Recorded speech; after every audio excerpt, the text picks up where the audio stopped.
নমস্কার। কবিতা পড়ব এখন। রণজিৎ দাসের লেখা কবিতা 2016 থেকে 2017 এই ছিল কবিতাগুলির রচনাকাল। সেই কবিতাগুলি মিলিয়ে যে কাব্যগ্রন্থটি, তার নাম বিষাদ সিন্ধুর কিছু লেখা। এই কাব্যগ্রন্থটির প্রকাশ সাল ছিল 2018। তো এই কাব্যগ্রন্থ থেকে আমরা কয়েকটি কবিতা পড়ব। প্রথম কবিতার নাম গিটার বাদক।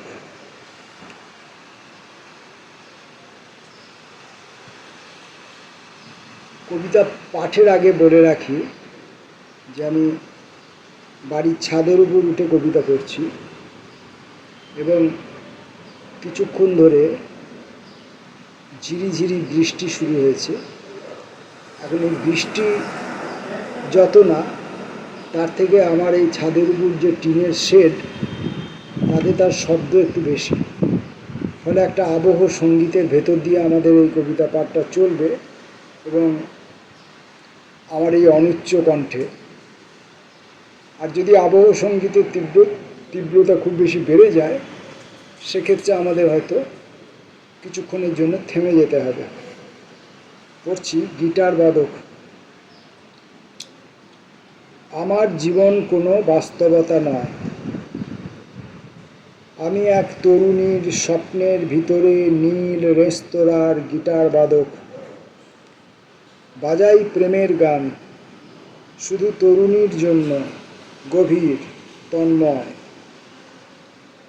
তরুণী আমাকে তার স্বপ্নের ঈশান কোণে দিয়েছে আশ্রয়। দুকামরার কোয়ার্টার, পাশেই পাহাড়, ঝর্ণা, মহুয়া, জঙ্গল। সন্ধ্যায় কামনা জাগে, আমার ডিউটি শুরু হয়। তরুণীর স্বপ্নগুলি রেস্তোরাঁয় ঢুকে বলে, এত মিথ্যা, এত প্রতারণা, এ বন্দরে আমরা মদ স্পর্শও করব না। তাদের শোনাই আমি সুফি, ব্লুজ, বাউলের অনন্ত বেদনা। তরুণী কেবলই তার প্রেমিক পাল্টায়, সে মুহূর্তেই বুঝে নেয় পুরুষের ভীরুতা ও ফাঁকি। আমি শুধু তরুণীর প্রতিটি মুডের জন্য আবহ সঙ্গীত ধরে রাখি। যতদিন সে না খুঁজে পাবে তার প্রকৃত প্রেমিক, ততদিন আমি তার স্বপ্নের ভিতরে অক্লান্ত বাজিয়ে যাব শুদ্ধ ও বিষণ্ণ মিউজিক।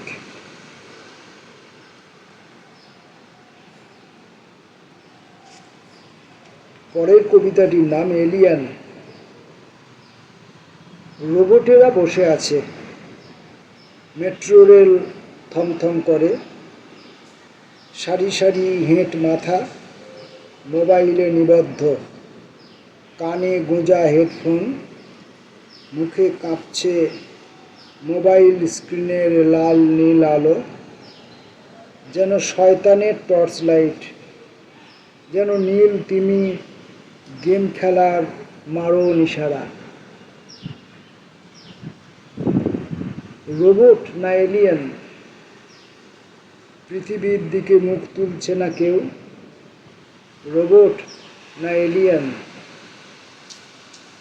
মানুষের দিকে মুখ তুলছে না কেউ। সামনে দাঁড়িয়ে কারা, বন্ধু, নারী, ক্লান্ত বৃদ্ধ, ঝাউবন, সমুদ্রের ঢেউ। ভার্চুয়ালে নিমজ্জিত, জগতের দিকে মুখ তুলছে না কেউ। রৌদ্রে, মেঘে, শস্যে, প্রেমে নির্বিকার, ভ্রূক্ষেপহীন। ডিজিটাল সম্বোধনে তৈরি হচ্ছে সাইবর্গ, মুছে যাচ্ছে মানব জমিন। সন্ধ্যার ভূগর্ভ রেলে আমি ভয়ে নির্বাক, বিষণ্ণ। সারি সারি বসে আছে মোবাইলে নিবদ্ধ মুখ, ছদ্মবেশী স্তব্ধ এলিয়েন। আমি তার মধ্যে একা, পৃথিবীর লুপ্তপ্রায় অন্তিম মানুষ।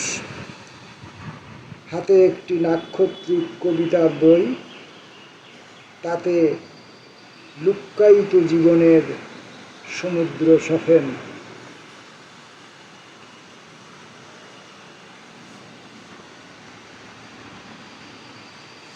বাগানের দেবী।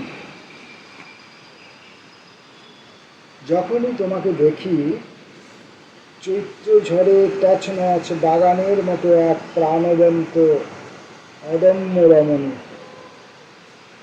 ভাঙা ডালে, ছেঁড়া ফুলে, ঝরা পাতা, পাখির পালকে লণ্ডভণ্ড, বৃষ্টি ভেজা মাটির সুগন্ধে ভরা দুরন্ত যুবতী।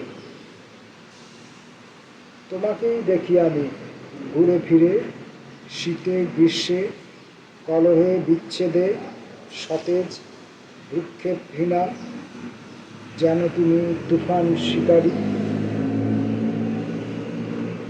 বজ্রপাতে শুদ্ধ হওয়া তোমার বাতাসে আরো ঘন অক্সিজেন বুক ভরে টানি। দেখি বিধ্বস্ত বাগানে মুহূর্তেই বৃক্ষলতা, ঘাস, জল, গৃহ ও সংসার পুনর্বার ম্যাজিকের মতো জেগে ওঠে। শুনি গাছ থেকে গাছে পাখিদের উল্লসিত সুর। তুমি বাগানের দেবী, তোমার শরীর 3 লক্ষ লুক্কায়িত ফুলের অঙ্কুর।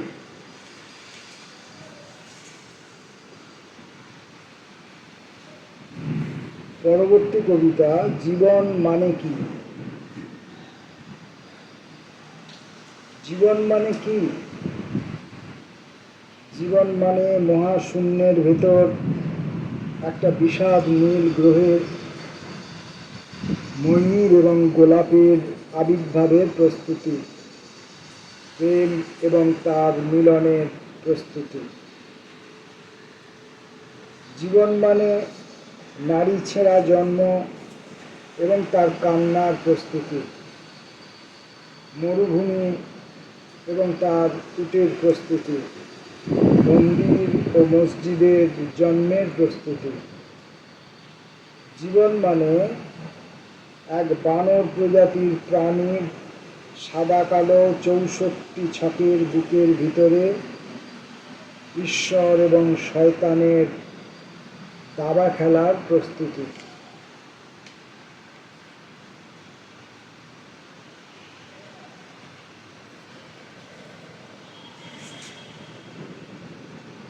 আমরা রণজিৎ দাসের কবিতা পড়ছি। দেবদূত।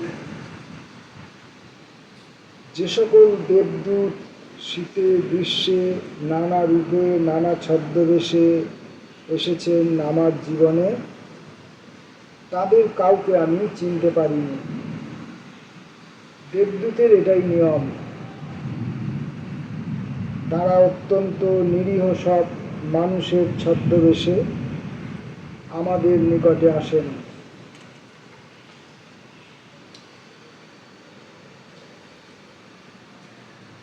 তারা লুঙ্গি পরে বিড়ি মুখে রিকশাটি থামিয়ে যার কাছে আসেন, তার দম্ভ ও তাচ্ছিল্য, তার অবজ্ঞা ও নিষ্ঠুরতা বুক পেতে নিতে ভালোবাসেন।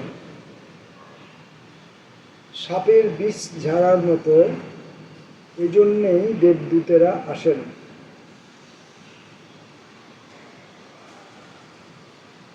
পরের কবিতাটি, স্বপ্নের ভিতরে কোনো স্বপ্ন নেই।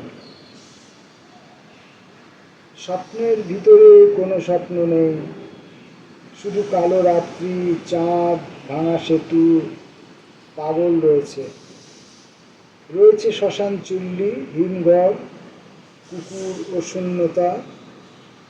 রয়েছে কার্জন পার্কে পুলিশ ও গণিকার ফিসফিস কথা। স্বপ্নের ভিতরে কোনো সমুদ্র বা শালবন নেই।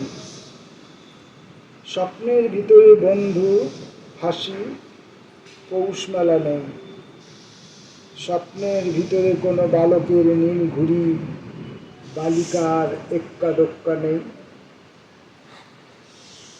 স্বপ্নের ভিতরে শুধু চৌরঙ্গির ঘুমন্ত দোকান, প্রতিটি শোকেস থেকে পুতুলেরা পথে নামে, হ্যান্ডসাম যুবক যুবতী, মধ্যরাতে এ শহরই তাদেরই শাসন। মানুষের পরকীয়া উল্লাসে মেতে ওঠে তারা, তাদের কাঠের দেহে খটখট শব্দ হয় রতি প্রচেষ্টার। অদূরে মিছিল যায় আত্মঘাতী চাষিদের বিশীর্ণ আত্মার। আমি ভয়ে কেঁপে উঠি, খুঁজি ঘর, নারী, শিশু, লাস্ট বাস। পাগলের প্রায় স্বপ্নের ভিতরে শুধু মানি ব্যাগ চুরি হয়ে যায়।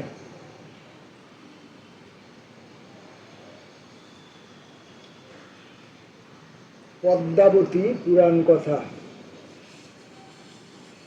নাগপঞ্চমীর আকাশ জুড়ে ফণা বিস্তারী মেঘের নিচে মচলন্দপুরে আমি দেখেছি এক পদ্ম ঝিল, জংলি ঘাসে পরিবৃত, তার স্বচ্ছ জলে নৌকা, মাঝি, মোষের সাঁতার।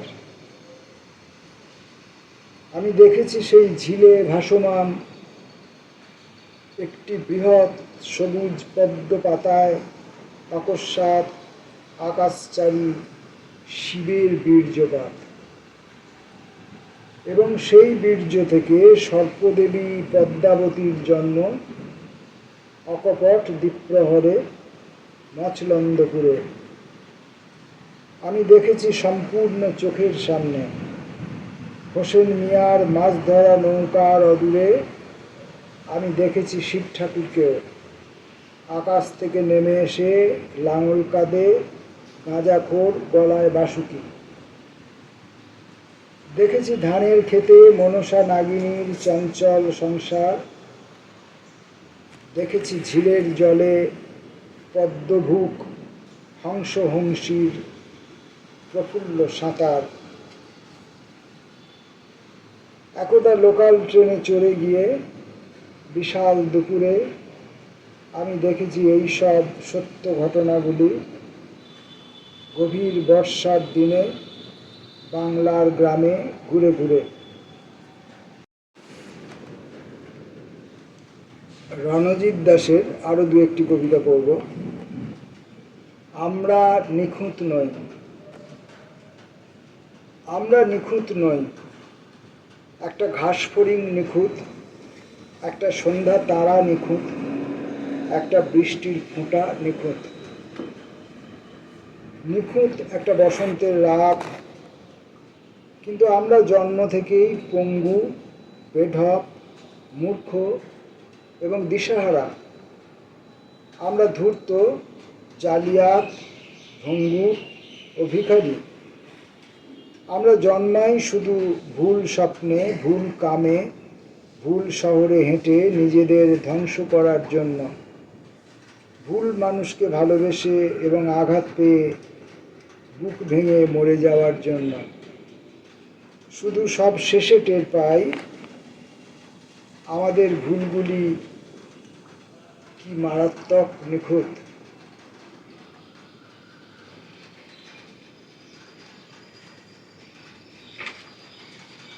আরেকটি কবিতা পড়ব। বাস্তবতার কোনো আবহ সঙ্গীত নেই, বাস্তবতার কোনো আবহ সঙ্গীত নেই। গাছতলায় বসে থাকা ভিখারিনীর পিছনে বাজে না কোনো করুণ বেহালা, বাজে শুধু গাড়ির হর্ন, কুকুরের ডাক আর বাতাসে এক ভাত ক্ষুধার নীরব গোঙানি। অথচ উত্তম কুমারের মোটর বাইকে সুচিত্রা সেন ওঠা মাত্র বেজে ওঠে স্যাক্সোফোন, বেজে ওঠে উল্লসিত গান, এই পথ যদি না শেষ হয়। সেই গানের ভিতর সেই প্রেমের পথ এখনো অক্ষয়। তাই তো বিমর্ষ প্রেমিক ও প্রেমিকাগণ অবশেষে অন্ধকার প্রেক্ষাগৃহেই হাতে হাত রাখে। সম্মুখে চুম্বন দৃশ্য, মিউজিক, মরীচিকা তাদের সাহস যোগায়। প্রেক্ষাগৃহ থেকে তারা বেরোতে চায় না আর। বাইরে তুফান, শুধু তুফান গর্জায়।